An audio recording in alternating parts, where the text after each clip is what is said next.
Hello, I'm Rebecca Hall. And I am Tessa Thompson. And this is Notes on a Scene for Passing. Seems like we rehearsed that. Tell me, can you always tell the difference? Oh, now you really are sounding ignorant. No, I mean it. Feelings of kinship or something like that?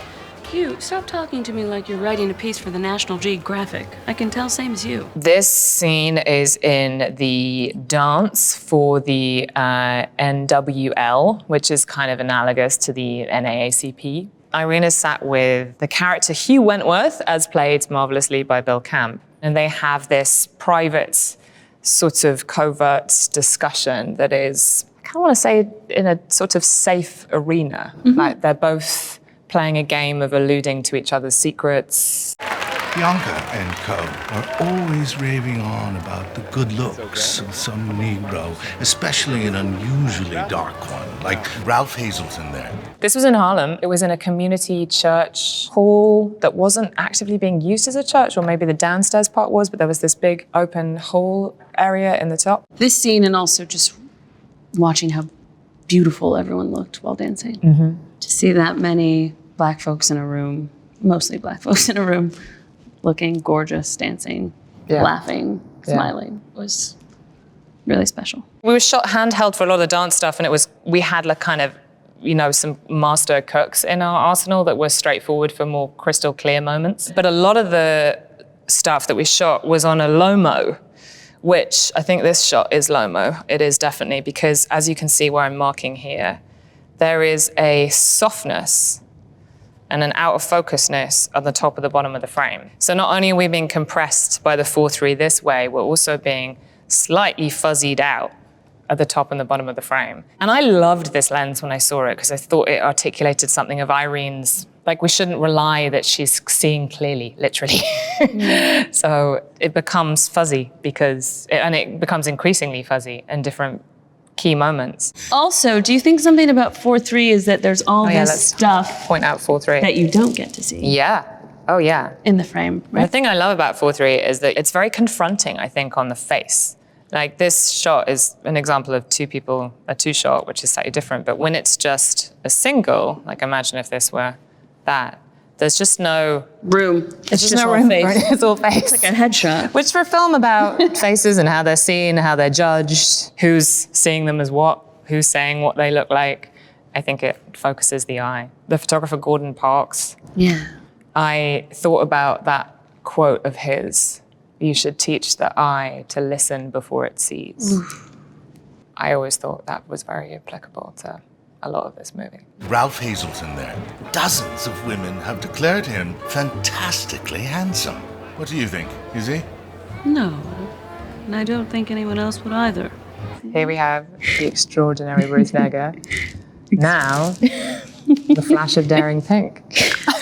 It suits her. In the book, there is a conversation about Claire's passing, but it's much more coded. And I think the spirit of that is here, but I pushed it a little further because I sort of felt that also Irene was using that information to get a little power over Claire in the context of something that was relatively safe, because Hugh's got a fat secret too that she knows about. He's in the closet, he's gay, and she's pointing that out. So the reason why I amped up that moment a little bit more than in the book, and it is kind of a little shocking because she does out Claire on some level, is to highlight the latent homosexuality and the power dynamics going on there in terms of their shared secret. It's just plain exoticism. An interest in what's different. Kind of emotional excitement. Something you feel in the presence of something strange, and even perhaps a bit repugnant to you. And there you have it. But I just want to say that I love how you deliver that section, because it's so clear to me that you're talking about your attraction for her. The way in which we had to tell those stories subtly without ever obviously getting to them, because Nana Larson couldn't write about repressed homosexuality. And in a way, I think it would have been a betrayal to state it obviously when Irene isn't even aware of it herself. Like, she can't vocalize it, so I couldn't ask the character to. And if you did crack open Irene's head and asked her to give them monologue, I think it would be a lot of lies, honestly. For all the things that she doesn't ever think or say. There are many things that Nella Larson herself articulates that are inside of Irene's head. And so I suppose the challenge is to have that exist inside of you without telegraphing it inside of performance. But I would have, notes in the margin, Nella Larson's words. The only way to do it filmically, to try and let the audience slowly realize the subtlety of what's going on, is to drip feed them these gestures, hands, longing, how Irene perceives the world, the fuzziness of it, the unreliability of it. Then, of course, the black and white, which is the biggest irony of all, because nothing is ever black and white, it's gray, including film. The pushback I received from that was enormous. Throughout the financing process, so many people said to me, we love the script, we'll absolutely make it if you make it in color. And I just kept saying to everyone, it won't be the film that I know it can be if I make it in color. It won't have the same potency, it won't have the same abstraction. I'm not particularly interested in cinematic reality being the same as our reality, but it has to have emotional truth, and I think the symbolism of this is stronger than were it to be in reality. Lots of people pass all the time. It's easy for a Negro to pass for white. I'm not sure it'd be so simple for a white person to pass for colored. I mean, that little sort of scoff that you do, I think, speaks to the question of, are you going to give yourself? I'm going to give you some blue earrings. He says, yes, I know what you mean, which is sort of a classic moment of, yes, of course, I can completely relate to everything you're saying, when of course you can't because you're a white man. And she's polite enough to just scoff at him. I mean, she's holding her own. She's saying it how it is, but there's also a certain amount of benign tolerance, I'd say. Yeah, absolutely. Benign tolerance of his idiocy, which is partially, honestly, why I had you standing up higher than him.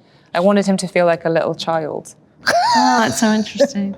I liked that this scene was last because to me it was the most honest she'll ever be.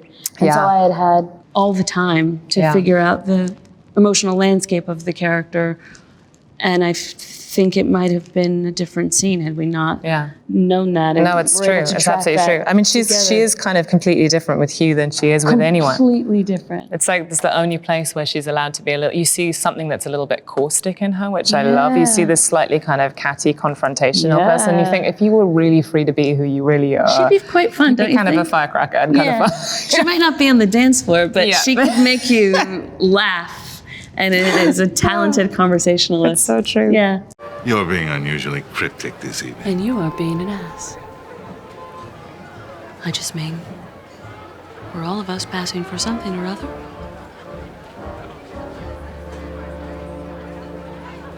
Aren't we? You have this one woman who is passing. It's dangerous. She's putting her life in danger by doing it. And you have this other woman who is claiming to be safe, to be respectable, to have a secure life of doing the right thing. But she is so plagued with, am I doing the right thing? Is this the right thing? She's not free at all.